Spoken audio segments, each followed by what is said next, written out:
back in my day, these spurs meant something special on the ranch. That's fascinating. Can you tell me more about the history behind them? The autumn wind swept across the Montana plains like a silent prayer, carrying with it the scent of dried grass and distant rain.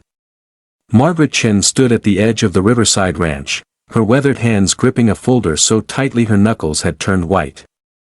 At 63, she had investigated countless cases of land disputes, environmental violations, and corporate malfeasance during her career as a federal land management officer. But nothing had prepared her for what she was about to uncover here. The rancher, Sam Whitmore, sat across from her in his modest farmhouse kitchen, his calloused fingers wrapped around a chipped coffee mug. His face was a roadmap of hard years under the relentless sun, deep lines etched around eyes that had seen too much struggle. The kitchen smelled of fresh bread and old wood, a combination that reminded Margaret of her grandmother's house decades ago. "Mr. Whitmore," Margaret began, her voice steady despite the nervous flutter in her chest, "I need to ask you about the water rights dispute. Your neighbors claim you've been diverting water from the creek that runs through multiple properties. That's a serious federal offense." Sam nodded slowly, setting down his mug with deliberate care. "I know what they're saying, ma'am. And I know what the law says." He paused, his gaze drifting toward the window where golden sunlight painted the fields in shades of amber. "But before you write up your report, there's something you need to see." Margaret felt a chill run down her spine, though the kitchen was warm. There was something in his voice, a weight that spoke of secrets too heavy to carry alone. "Mr. Whitmore, if you've broken federal water laws." "This is forbidden," interrupted a soft voice from the doorway. Margaret turned to see a young woman, perhaps 30, with dark circles under her eyes and a sleeping infant cradled against her chest. Her clothes were clean but worn, mended in several places. "Sam, they'll shut everything down if they find out." The rancher's jaw tightened, but his eyes held a tenderness that caught Margaret off guard. "Rosa, it's time. We can't keep hiding the truth. Not anymore." He turned back to Margaret, and in that moment, she saw not defiance but an exhausted kind of courage. "Officer Chen, what I'm about to show you isn't what you think. But yes, I've been breaking the law. Every single day for the past 7 years." Margaret's hand instinctively moved toward her radio. This was it, a confession. Open and shut case. But something made her hesitate. Perhaps it was the way the young woman's eyes filled with tears, or the way Sam stood up with the bearing of a man walking toward his own judgment, or maybe it was simply the fact that in 30 years of service, she had learned that truth was rarely as simple as it appeared on paper. "Show me," Margaret said quietly, closing her folder. "Show me everything." Sam led Margaret out of the house and toward his pickup truck, its blue paint faded to gray in patches. Rosa followed at a distance, still clutching her baby, her footsteps reluctant on the gravel path. They drove in silence through the ranch, past herds of cattle grazing peacefully, past a weathered red barn that had probably stood for generations, and toward the eastern edge of the property where the land began to slope downward into a hidden valley. As they descended the rough trail, Margaret noticed something odd. The vegetation here was lusher, greener than it should have been in late October. Cottonwood trees clustered thick along what must be the disputed creek. But there was something else too. She spotted clotheslines strung between trees, vegetable gardens laid out in neat rows, and then, as they rounded a final bend, she saw them. Dozens of people. Men, women, and children living in an organized encampment of tents, small trailers, and improvised shelters. The water from the diverted creek flowed through the center of this hidden community, feeding gardens, providing drinking water, and sustaining life where officially, according to every map and property record, no one should exist. Margaret's breath caught in her throat. "Mr. Whitmore, what is this?"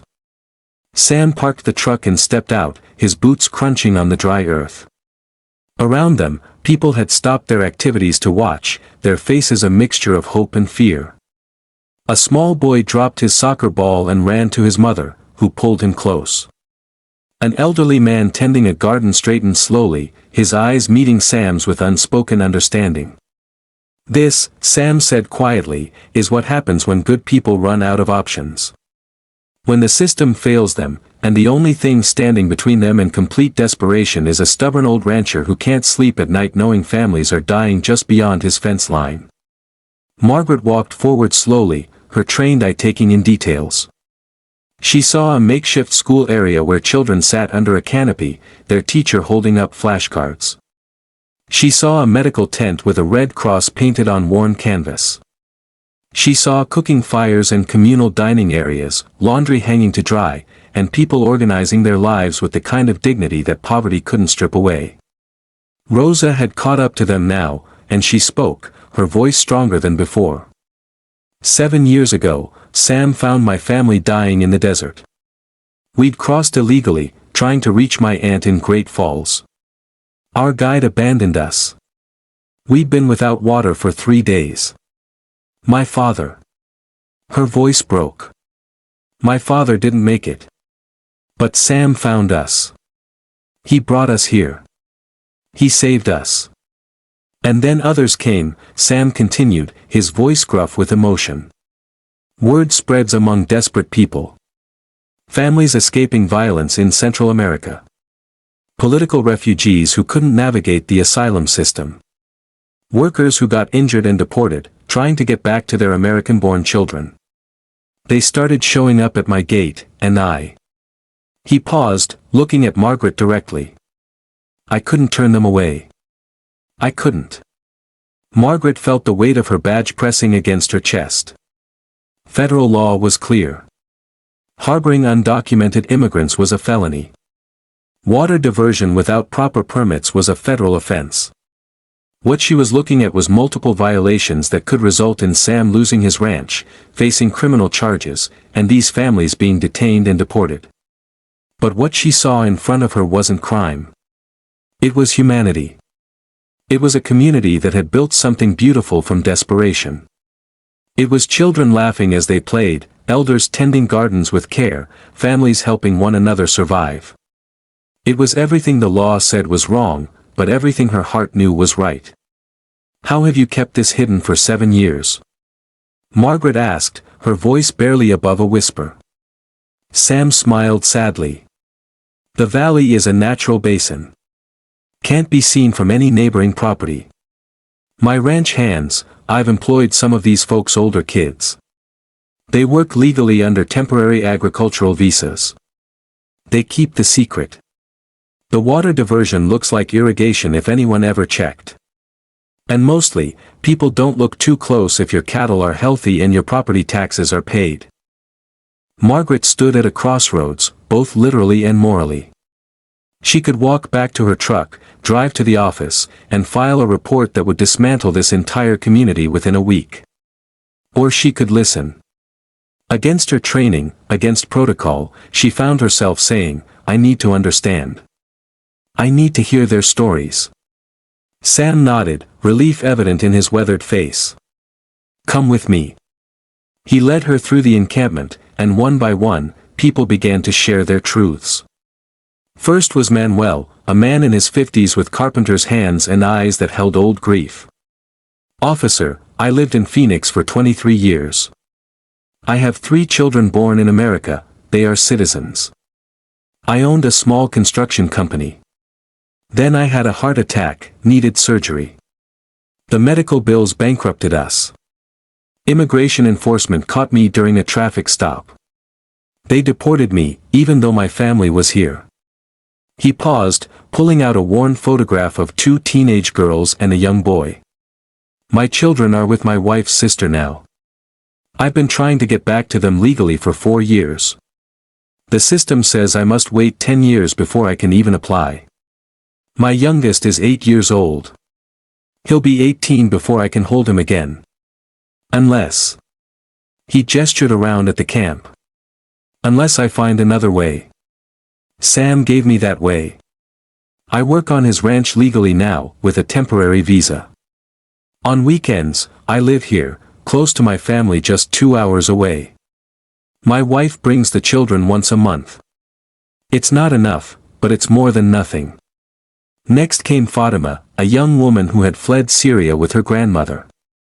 We had all our paperwork, all our documentation for asylum, she explained in excellent English, her hijab framing a face too young to hold such exhaustion.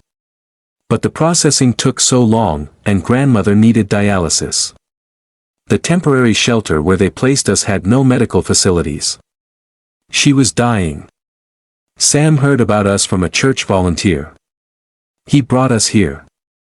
The mobile medical clinic that visits, they saved her life. She pointed to an elderly woman sitting in the shade, surrounded by children listening to her stories. That's my grandmother. She teaches the children here Arabic and English. She tells them stories of Damascus before the war. She is alive because of this forbidden place. Story after story unfolded before Margaret like pages from a book of modern heartbreak. There was Chen Wei, no relation to Margaret but a distant cousin of her husband, who had overstayed his student visa when his scholarship was revoked and couldn't afford the flight home to Beijing. His mother had cancer, and he worked 2 jobs trying to send money for her treatment while living in Sam's Valley and attending online classes to finish his degree. There was the Rodriguez family, who had fled Guatemala after gang members murdered their eldest son for refusing to join them. They'd applied for asylum at the border, been given a court date 3 years in the future, and then lost their housing when the father was injured at work. Sam had hired him for light duties and given them a trailer in the valley while they waited for their day before a judge. There was Sophie, a French woman who had overstayed her tourist visa after falling in love with an American man who then died in a car accident before they could marry. She was pregnant with his child, and his family had rejected her.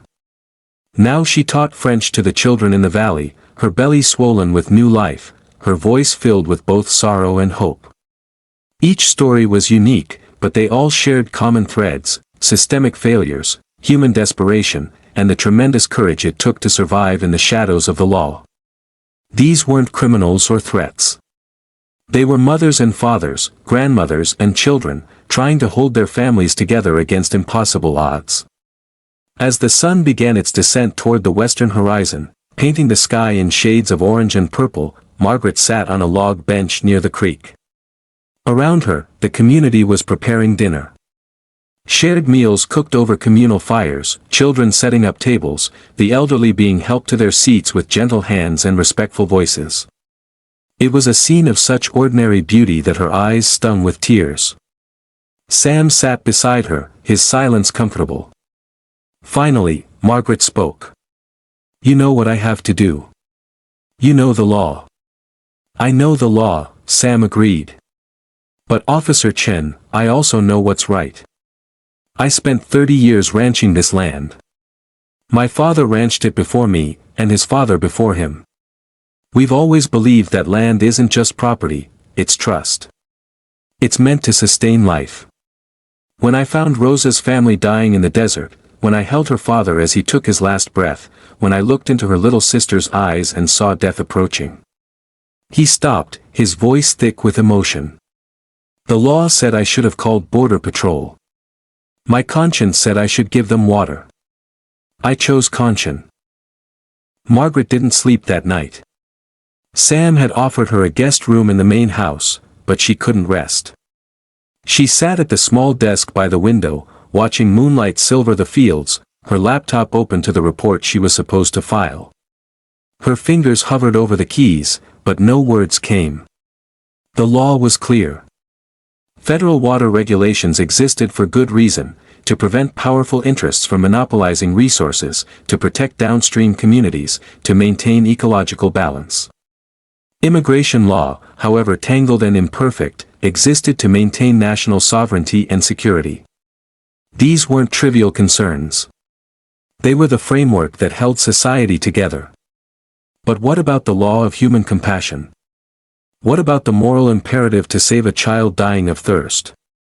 What about the grandmother who taught Arabic to eager children, or the man who just wanted to hug his own kids? Where did they fit in the framework? Margaret thought of her own family history. Her grandfather had come to America from China in the 1950s, escaping political persecution. Her mother had grown up in San Francisco's Chinatown, navigating discrimination and belonging. The stories her grandmother told were not so different from the ones she'd heard in the valley today, stories of desperation, courage, and the kindness of strangers who chose humanity over convenience. She thought of her daughter, Emily, who worked as a social worker in Seattle. How many times had Emily called her, frustrated by systems that failed the vulnerable? "Mom," she'd say, "the law says one thing, but the children I work with need something else entirely. How do you choose?" And Margaret had always answered, "You follow the law, but you fight to change it. That's how democracy works." But what if fighting to change the law took years? Decades? What happened to the people who needed help right now, today? Did they simply become acceptable casualties of a system too slow to adapt to human suffering? As dawn broke across the Montana sky, painting it in shades of pink and gold, Margaret knew what she had to do. But knowing and acting were different things. Her hand trembled as she picked up her phone and dialed her supervisor's number. "Tom, it's Margaret. I need to talk to you about the Whitmore case." "No, not over the phone. Can you meet me at the ranch today? I need you to see something before I file my report." "Yes, it's complicated. Very complicated. I'll explain when you get here. Just trust me on this, Tom. In 30 years, have I ever steered you wrong?" Tom Harrison arrived at noon, his federal vehicle kicking up dust as it pulled into the ranch. He was a man in his 50s, career bureaucrat, someone Margaret had worked with for over a decade. She trusted him as much as she trusted anyone in the system. "Margaret, what's this about?" he asked, stepping out and adjusting his tie. "Your message was cryptic. I need you to see something, Tom. And I need you to see it with open eyes and an open heart. Can you do that?" He frowned, puzzled, but nodded. "Lead the way." Margaret took him down to the valley. She watched his face as the encampment came into view, saw the shock register, then the calculation. He was already counting violations, assessing consequences. But she made him stay. She made him meet the families. She made him listen. They spent hours there. Tom spoke with Manuel and saw the photos of his American children. He met Chin Wei and learned about the mother in Beijing who was now in remission, sustained by her son's long-distance support. He watched Fatima's grandmother teach children their ABCs, her accented English patient and kind. He ate lunch with the Rodriguez family and heard about their murdered son. As they drove back to the main house, Tom was silent. Margaret waited, letting him process. Finally, he spoke. "This is impossible, Margaret. You know what headquarters will say. The legal implications alone." "I know," Margaret said quietly. "But I also know that we joined federal service to serve the people, Tom. All people. And sometimes the right thing to do isn't the legal thing to do, it's the thing that forces us to examine why our laws exist and whether they're serving justice or just serving themselves." Tom rubbed his face, exhausted. "What are you suggesting?" "I'm suggesting we get creative. The water diversion, Sam can apply for a community irrigation permit. It'll take time, but it can be legal. The people in the valley, some of them have legitimate asylum claims that were never properly processed. Some have citizen children who need their parents. Some are eligible for humanitarian visas. What if instead of destroying this community, we work to help them navigate the legal system properly?" "Margaret, that's not our job. We enforce land and water regulations, not immigration law." "No, but we can choose how we report what we find. We can give people time to get legal counsel. We can be human beings first and enforcement officers second." Tom was quiet for a long moment. Then he asked, "What does Sam want?" They found the rancher in his barn, mucking out stalls despite his 68 years. Sam straightened when he saw them, his face resigned. "Come for the handcuffs?" he asked with a slight smile, though his eyes held sadness. "Mr. Whitmore," Tom began, then stopped, starting over. "Sam. What you've done here is illegal. On multiple fronts. But Margaret has raised some points I can't ignore. If we report this tomorrow, those families scatter. Children lose what education they have. Sick people lose access to the mobile clinic.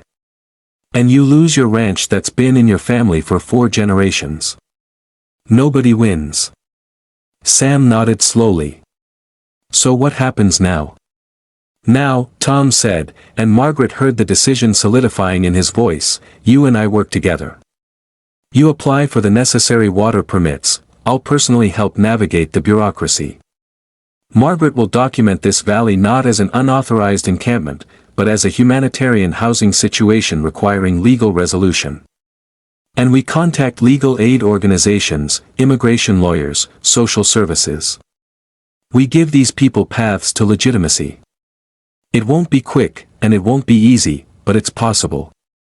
Sam's eyes widened. You do that?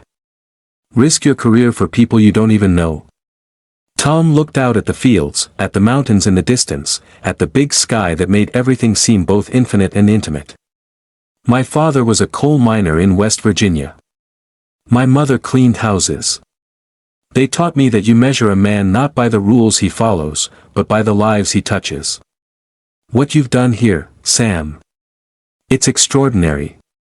And maybe it takes something extraordinary to remind people like me and Margaret why we took our oaths in the first place.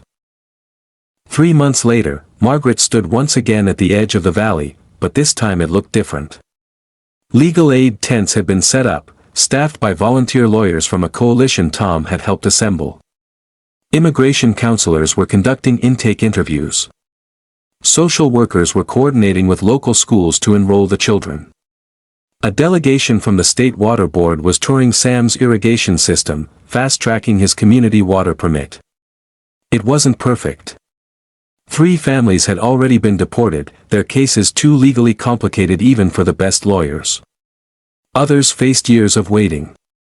But many had found legitimate pathways, asylum approvals, humanitarian visas, even some green card applications moving forward. Chen Wei was on track to graduate and apply for an employment visa with a tech company that had heard his story and offered sponsorship. The Rodriguez family had finally had their asylum hearing, and a judge had granted them protected status. The father wept when he received the news, holding his remaining children close, remembering the son who hadn't survived long enough to see this day. Fatima's grandmother had become a minor celebrity, featured in a news story about refugee contributions to American communities. She received invitations to speak at schools and churches, sharing stories of Damascus and teaching cultural understanding. She beamed with quiet pride, this elderly woman who had survived war only to find purpose in a hidden Montana valley. The story of the valley had spread, carefully controlled to protect those still in legal limbo. But it had sparked a national conversation about immigration, about humanity, and about what it meant to be a nation of laws versus a nation of compassion. Could you be both? How did you balance security with mercy? Sam's ranch had become a model, studied by policymakers and humanitarians alike. He received letters from around the country, some praising him, others condemning him. He kept them all in a box in his office, reading them on difficult days to remind himself that change was never easy. Margaret had also changed. She'd been reprimanded by her superiors for the way she'd handled the case, passed over for a promotion she'd been expecting. But she'd also received the Presidential Medal for Public Service, awarded by a White House that recognized her courage in finding humane solutions. The recognition meant less to her than the letters she received from the families, thank you notes written in careful English, children's drawings showing rainbows and houses, photos of babies born into hope instead of fear. On this particular afternoon, a celebration was underway in the valley. Chen Wei had received his degree, graduating summa cum laude from his online program. The community had organized a graduation ceremony, complete with a makeshift stage and borrowed caps and gowns. Children had made signs. Families had prepared feast. As Margaret watched Chen Wei accept his diploma from a university representative who had driven 5 hours to personally hand it to him, she felt Tom's presence beside her. Her colleague and friend had also paid a price for their choice, a lateral transfer, a stalled career. But when she looked at his face, she saw no regret, only contentment. Worth it? She asked quietly. Tom smiled. Every single consequence. Look at them, Margaret. We didn't save everyone. We couldn't. But we gave them a chance. We chose to see them as people first and case files second. If that's not what justice is supposed to look like, I don't know what is. Sam joined them, his weathered face peaceful in a way Margaret had never seen before. You know what the hardest part of these 7 years was? He asked. It wasn't the hiding or the fear of being caught. It was feeling alone. Feeling like I was the only one who thought human beings mattered more than paperwork. But you too, you proved I wasn't alone. And that changes everything. As the celebration continued into the evening, with music playing and children dancing, with elderly folks sharing stories and young adults dreaming about futures that suddenly seemed possible, Margaret understood something profound. Laws were important. Structure and order mattered. But they were meant to serve humanity, not the other way around. When systems failed people, good people had a responsibility to change those systems, even at great personal cost. Rosa approached Margaret, her baby now a toddler taking unsteady steps. Thank you, she said simply. You didn't have to care, but you did. You risked everything, and I don't even know why.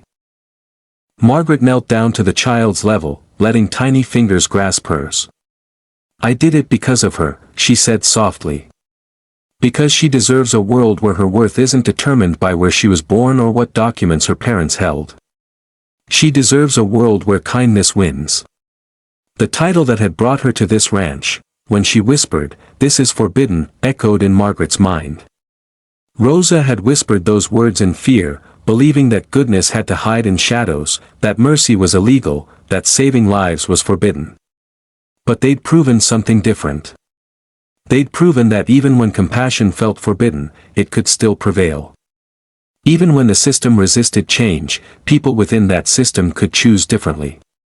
The rancher's truth hadn't just shocked everyone, it had transformed them. It had reminded a federal officer that she served people, not protocols. It had shown a bureaucrat that courage sometimes meant bending rules in service of larger justice. It had proven to dozens of desperate families that they were seen, valued, and worth fighting for.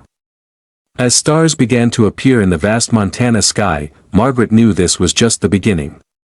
The valley would continue to evolve. Some families would build legitimate lives here, others would move on to new opportunities. Laws might slowly change, informed by this experiment in compassionate enforcement. But the seeds planted here, of dignity, community, and the belief that humanity must come first, those seeds would grow in ways no one could yet predict. Sam had started with one simple choice, to give water to people dying of thirst. From that one forbidden act of mercy, an entire community had bloomed. And now, because people in power had chosen to join him rather than judge him, that community had a chance at something more permanent than survival. They had a chance at thriving. The rancher's truth was this: laws without compassion were tyranny, but compassion without courage was merely sentiment. Real change required both the heart to care and the bravery to act, even when, especially when, that action was technically forbidden. Because sometimes the most important laws were the unwritten ones, inscribed not in legal code but in the conscience of people who refused to look away from suffering. And in the end, that was the truth that shocked everyone, that ordinary people, given the choice between following orders and following their humanity, could still choose wisely. Could still choose love. Could still build something beautiful from the broken pieces of a system that hadn't yet learned how to care for all its people.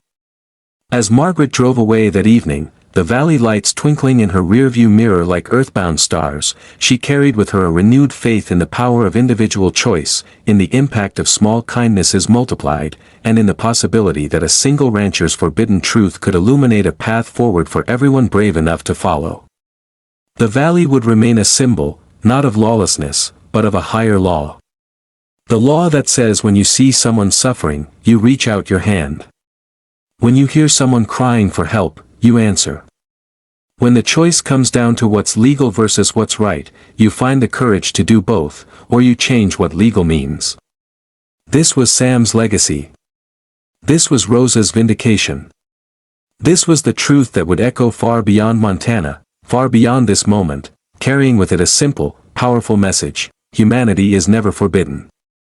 Compassion is never illegal. Love always finds a way.